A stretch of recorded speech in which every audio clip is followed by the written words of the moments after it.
Kumusta mga masisipag? Ngayong araw na to, no, magluluto tayo ng beef with broccoli, no. Bali kakatapos na natin ulit mag-work at ngayon ay gutom na ako. Talaga naman. Kaya umpisa na natin to. Yan, lagyan natin ng mantika. Yan. Tapos pagkatapos yan, lagyan natin ng garlic, no. Bali meron nga pala nabibili nito, yung garlic na yung minced garlic sa Woolworths. Para hindi ka na mag-chop-chop.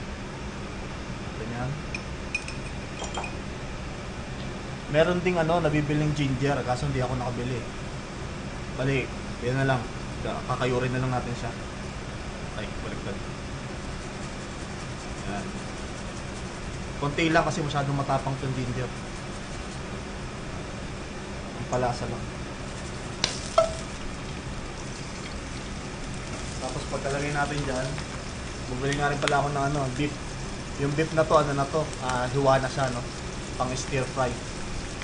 Lagyan na natin yan. 1 kilo, bumili ako 1 kilo. Lagyan natin. Tapos haluin lang natin,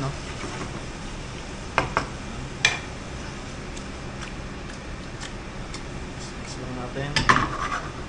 Tapos pwede rin natin lagyan ng ng sesame oil. Dapat pala sesame oil na lagyan ko kanina. Pampabango, no? Yan. Tingnan natin. Tagal, gugutom na ako. Lagyan natin ng vegeta. Yung magic sarap natin. Yan. Saluin natin. Yan, tapos takpan natin siya para mas mabilis maluto, no? Tapos pagkatapos yan, lagyan natin ng toyo, no?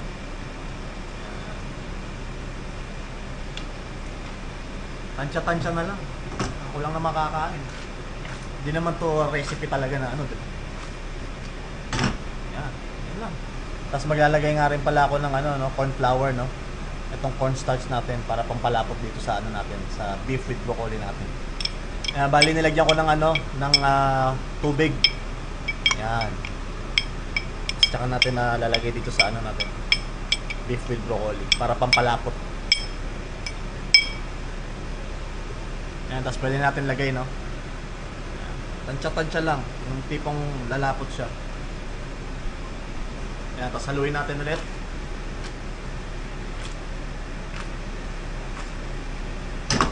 Yan. Tapos pwede natin lagyan ng asukal, pampatamis. Yan.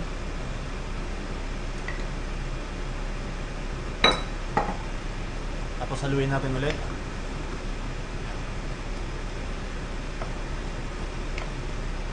Tama to dahil gutom na ako. Yan. Tapos bumili nga pala ako ng ng broccoli. Bale itong broccoli na to, frozen na to, naka-chop na, na siya. Hiwa-hiwa na siya, frozen to sa sa Woolworths, sa Coles meron din ito. Para mabilisan ng trabaho natin, di ba? Kailangan na tayo, gutom na tayo. Yan. So ilagay na natin to, ha. Yan. Ilagay natin yung broccoli natin. Haluin lang natin.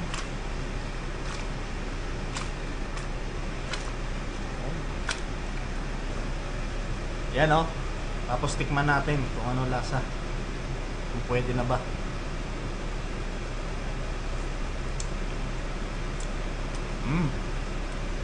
Ayos.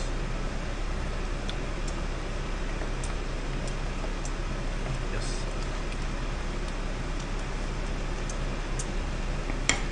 Lagyan pa natin ng konting asukal. Ayan. Asukal. Tapos toyo.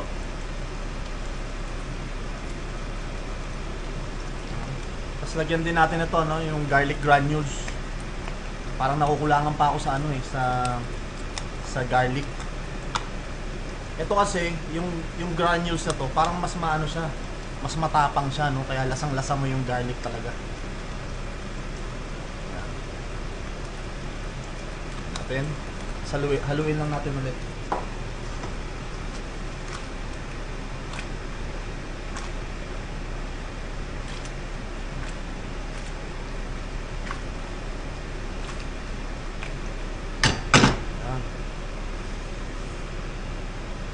Tikman natin ulit.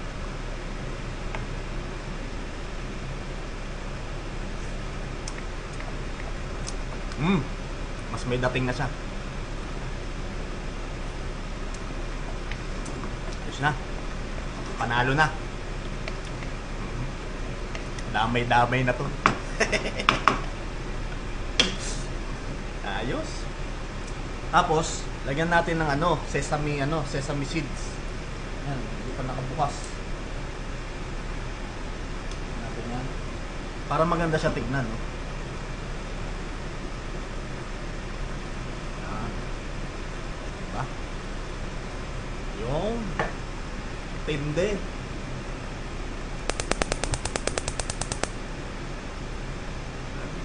Damay-damay na to. Yung ayos na ayos ang datingan. Tamang-tama sa kumukulukong tiyan, pare. So ayan mga masisipag, no? Tapos na natin lutuin tong beef with broccoli natin. Ngayon, lantakan na natin to dahil ako'y gutom na. Talagang matindi.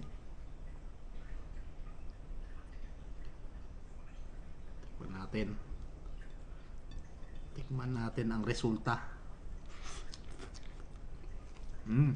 Sakto lang.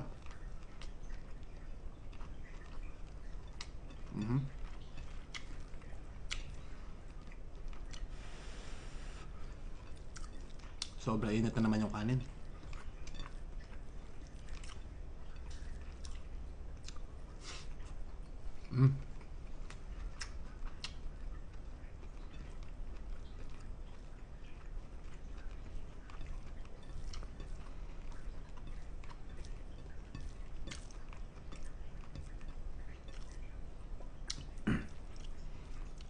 Kaya ako naisipan magluto nito kasi habang nagbabrowse ako dun sa Facebook, nakita ko yung picture nito, beef with broccoli. Talagang nakakatakam. Kaya sabi ko magluluto ako nito.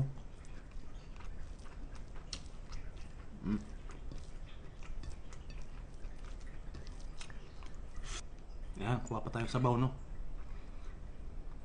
Ayos. Ayos na ayos ang resulta. Madali lang siya gawin kasi yung mga ingredients naka-chop na. Nabibili mo ng frozen, chop na. Tapos itong meat, chop na din, di ba? So, kaya mong gawin yan within 10 to 15 minutes. That's it. Dali lang.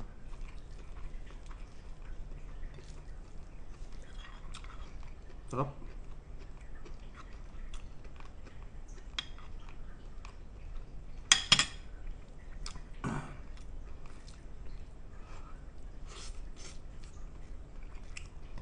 Meron din isang masarap yung yung beef with mushroom.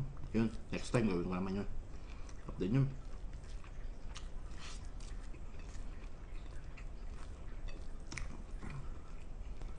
Ultimo yung garlic, nakakrush na no? Talagang matindi. Teknolohiya. Pinapadali yung buhay ng ng tao talaga. Nasa garapon na.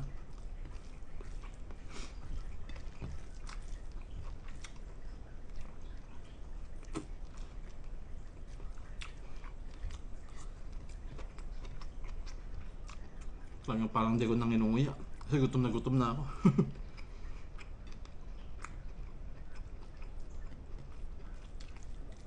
Pagod na sa trabaho. Tapos gym pa. Diba?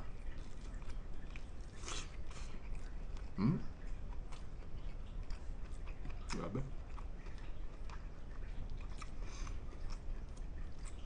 Itong broccoli na to, frozen siya, tapos na siya, luto na. Kaya hindi natin siya masyadong niluto. Kaya hinuli natin siya. Kasi pag niluto mo sobrang lambot na yan, magdudurog-durog na yan sa sa ulam.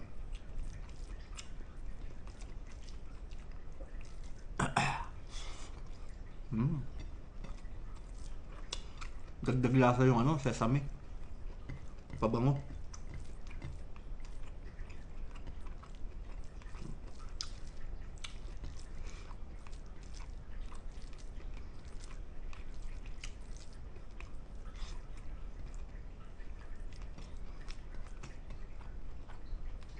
Hmm?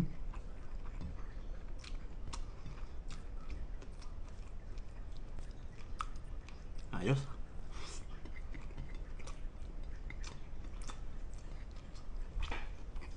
Hmm.